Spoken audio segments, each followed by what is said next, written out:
जय जय श्री सीताराम जी, जय जय हनुमान जी, जय माता दी। श्री कली हनुवानी।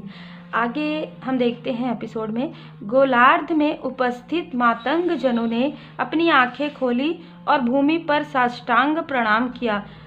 जय जय श्री सीताराम जी। श्री हनुमान जी की दिव्य उपस्थिति के कारण वे काल का बोध खो बैठे थे। किसी को नहीं पता था कि वे कितनी देर वहां पर साष्टांग अवस्था में भूमि पर लेटे रहे। उन्हें तो यह भी नहीं पता था कि वे भूमि पर लेटे हुए थे या शून्य में तैर रहे थे।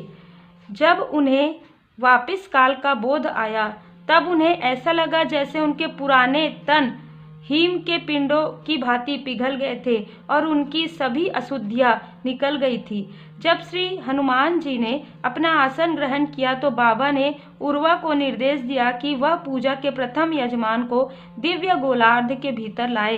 पहले यजमान थे चाचा बसंत। उन्होंने अपना स्थान ग्रहण किया। उसके पश्चात अन्य मातंग जो गोलार्ध के बाहर खड़े थे उनको भीतर बुलाया गया। उर्वा और उर्मी ने उन मंत्रों का उच्चारण किया जिनके माध्यम से सभी को अभिशप्त आत्माओं की उपस्थिति के बारे में चेताया गया। उन मंत्रों के उत्तर में नए सभाजनों ने उच्चारण किया, हाँ हमें बोध है, हाँ हमें बोध है। मातंगों की पूजा एवं अनुष्ठानों का एक मुख्य भाग ज्ञान की वार्ता होती है। उसी वार्ता को शुरू करने के लिए उर्वा ने सबसे पहले अपनी जिज्ञासा चिरंजीवी श्री गुरुदेव जी के सामने रखी। हे देव, मुझे नहीं पता कि यह मेरी आत्मा बोल रही है या कोई पराई आत्मा। कृपया हमें विस्तार से बताइए कि कैसे पराई आत्माएं हमारे तन व मन का प्रयोग करती है और ऐसा करने के लिए वे क्या ढंग अपनाती है।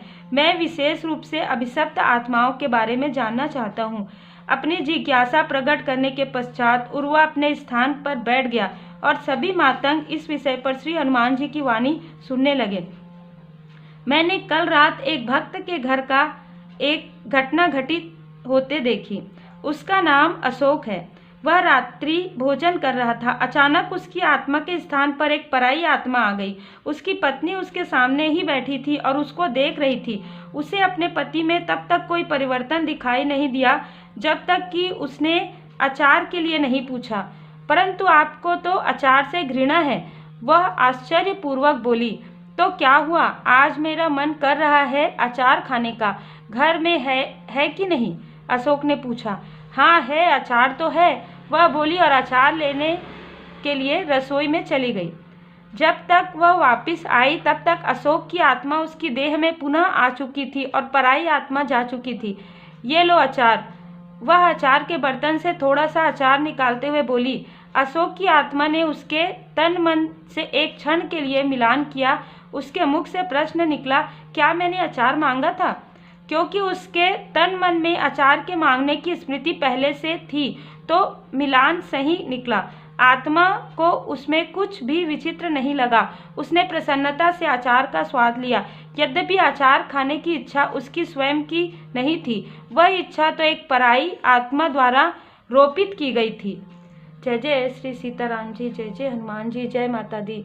तो दोस्तों, हम आगे के एपिसोड में देखेंगे ये इस तरीके से ज्ञान जो आता है, सच में निगेटिविटी जो है उससे हमें बिल्कुल बचना चाहिए, पॉजिटिव एनर्जी में रहना चाहिए। इसीलिए कहा जाता है जितना ज़्यादा आप ध्यान पूजन जप करेंगे, जितना ज़्यादा आप अपने इष्ट देव जी की शरण में रहेंगे, उतना ही ज़्यादा आपके जो सोल हैं वो अवेकन रहेंगे। आप आप ना काफ़ी बैलेंस महसूस करेंगे, काफ़ी पॉजिटिव महसूस करेंगे और आपके लाइफ से सारी निगेटिविटी जो है हटने लगेगी और पॉजिटिव एनर्जी आएगी। श्री हनुमान जी बाबा जी की कृपा आप पर और आपके परिवार पर सदा बनी रहे। जय जय श्री सीताराम जी, जय जय हनुमान जी, जय माता दी।